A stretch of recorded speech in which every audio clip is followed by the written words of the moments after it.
Hi guys, welcome back to another video. Today we're going to be doing a random D&D character. I do want to apologize for last week. I'm so sorry I did not put out a video. Literally while I was recording this video, my whole software just decided to crash and pretty much delete everything. So cool, glad that time is on my side. Anyways, I wanted to do this D&D challenge because I am about to start a campaign with not only my sister-in-law but my sister. So I'm using the TetraCube website to help me generate just a random D&D character. I will go in and do the stats. So it looks like we're going to do a non-binary character, which is cool because I don't normally draw non-binary characters, so it'll be fun.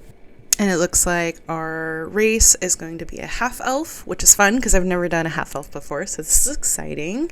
And then our class is going to be a wizard, which is great because I've never done a wizard either. So a half-elf wizard, we have a non-binary character. I did do the background, but I usually like to create like a whole background and things on my own. This is just to help me get a class and a race if I'm feeling stuck on what I want. With that being said, we're also going to choose a random color palette this time around because I wanted to do something a little fun and fresh. So we're going to hop over to my color palette generator. I decided to do a full color palette rather than individual colors for certain things, just so at least I can be consistent. Because your girl is trying to use this in an actual campaign, and I would like for my character to look a little nice.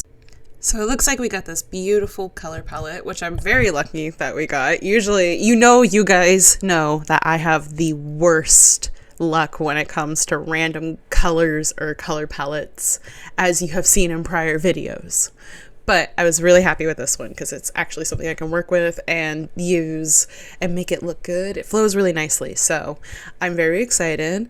So I'm going off and starting off with the face, and I kind of like, with my D&D sheets, I love to do this like little headshot photo and then full body, because sometimes you can't, like if you want to add extra details to the face, you can't really see that in a tiny little photo. So it's always good, little tip, little trick there. I love it. I really wanted to have this like adornment on their head, but I just kind of like, I didn't scrap it. I just kind of did this like Sailor Moon thing, which is kind of lame. I also realized I've been watching Apothecary Diaries like nonstop. I'm obsessed with this anime right now, and if you haven't watched it, I suggest that you watch it. I think it's really, really good, and it's kind of like a comfort anime with me right now.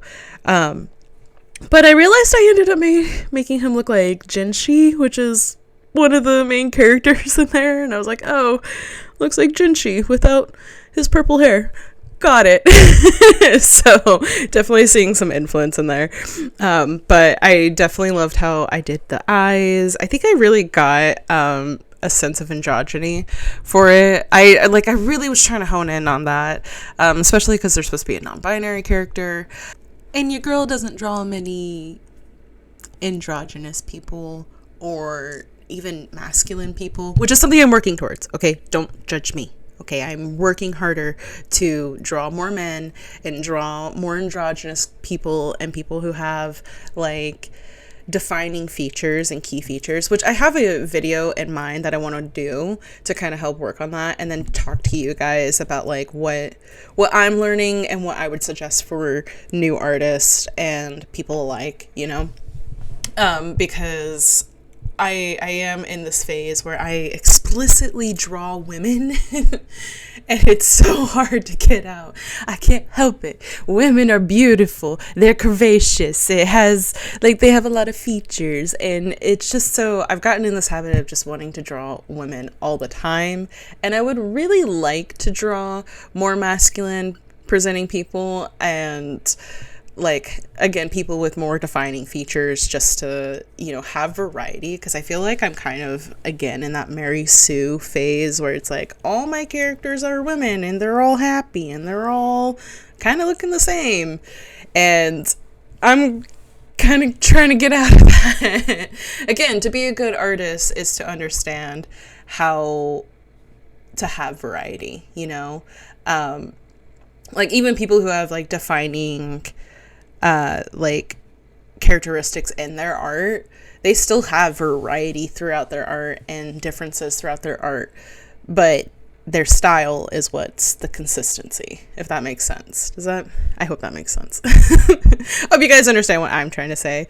But that's kind of like, again, I'm doing these challenges to kind of help me out and figure out a lot of that. And it's fun. It really is fun. I love it a lot. I feel like I'm learning a lot from it, and it's putting me in positions where I'm like, oh yeah, I guess I never would have drawn that. And I'm actually liking the art that I'm producing from it. Even on my worst days, even some of the worst art I've produced so far, I still look at it. I'm like, but I learned something from it, and I learned a lot from it. And this is something that I would never have done if I didn't put myself forward and do that. So it's kind of a nice feeling, and I don't know, it's kind of nice to see what your guys' reactions is to it, because the things that I think are going to be really, really good, you guys kind of don't pay any mind, and the things that I think are going to look really bad, sometimes you guys like pay a lot of attention. I'm like, oh, okay, sure. if that's what you want, cool. So putting our attention back to the art here, you can see kind of what I did. So I was actually very thankful that I had kind of a skin tone in this palette, because I was like, man, if I have to give somebody green skin again, I swear on my life. So I was pretty happy about that. And then I used the reds to kind of give this like beautiful red hair. I'm a sucker for gingers, so listen, the moment you give me a red, it's going in the hair. I can't help it. And I try to use the lighter as like a back paneling for, they've got lighter underneath and then darker on top, which I kind of like. I think it's a small detail that you can add to a character to give them like a little bit of pop. And then for the blues, I'm going to use it for their coloring on their clothes. You can see a little bit here, but when we get into more of the actual like full body sketch, you can kind of see where I'm using it more often. I'm thinking like a cloak for this person. So something where like it's darker on top, a little lighter underneath. I wanted to do accents for it, but I'm not gonna lie, I got kind of lazy. Maybe on the sidelines I'll do accents or something. So that's pretty much it for the headshot or the profile picture of my D&D character. We're going to do a full body image of it so that I can get more of a feel of what the outfit is, because this kind of helps in actually playing D&D, if you didn't know that. Y'all ever played D&D before? So with that being said, what the plan is here, I want to give them like a staff because they are a wizard. I think it's cool when like wizards have staffs. I'm sorry, maybe that's the Lord of the Rings having influence on me or something. I don't know, but I thought it'd be cool if they were holding it like in a nice little way. I actually really like the pose. Honestly, I know I put a cloak on them or like robe, whatever you want to call it, something that wizards wear, but I kind of really just liked the sketch of it, and I kind of just wanted to keep the sketch. I colored it and it still looks good, but like I think the cloak kind of messed it up. But what's done is done. I can't fix it now, right? So I still like it as it is. It was fun. I probably would have done something with the collar of the robe or cloak, whatever you want to call it. I'm going to call it a cloak. That's what we're landing on. Just because I think it's giving like Dracula a little bit. And this isn't Dracula. We're not playing a Dracula campaign. We're just doing standard D&D. But anyways, I still, again, like the end result. That's kind of why I kept it, because I was like, what else am I going to do on here, you know?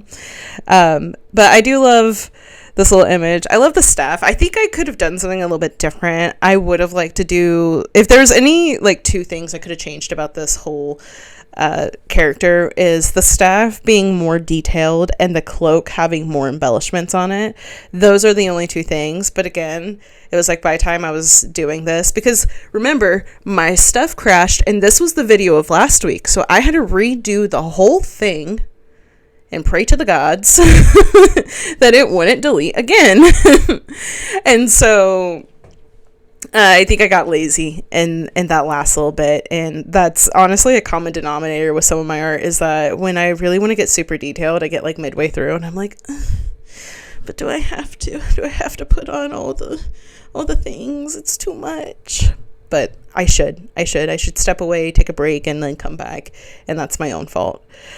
Regarding that, you guys are probably wondering how long I've been playing D&D or not. That's fine too, you know, but I'm going to tell you anyways. I haven't been playing D&D long at all. This is actually kind of my, what is this? This is my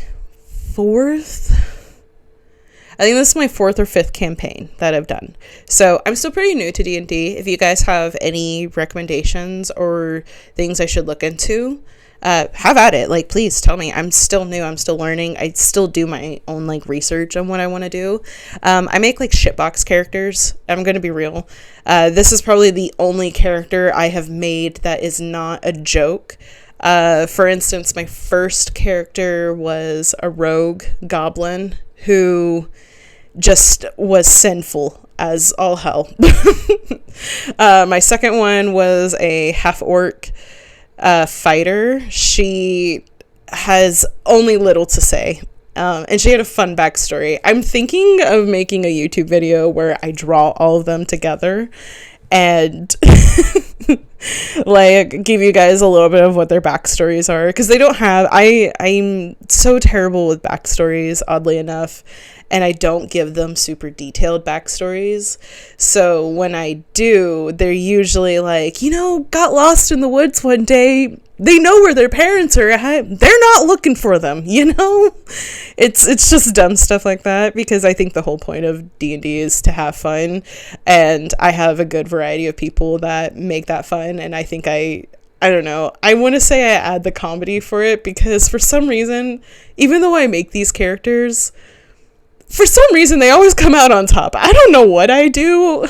I don't know if I'm rolling good or what, but even this like last campaign we did, it was set, it was a one shot, okay? It was set in like super apocalyptic, like the whole point was to, you can make whatever character you want. It does not need to be explicitly D&D related, but it has to follow like D&D rules. So my character was a waiter at the Cheesecake Factory. So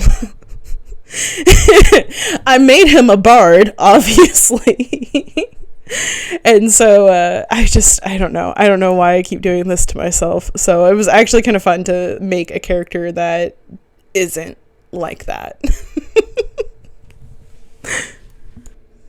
I don't have much more to say about this character other than I really do like the design. Again, the things I would have done is the staff different and probably adding more detail on the cloak, but I'm just going to let the rest of the speed paint roll, and I will see you guys next week. I hope all of you have a wonderful week. Make sure you like and follow and subscribe and all that fun jazz, and I will see you guys next week.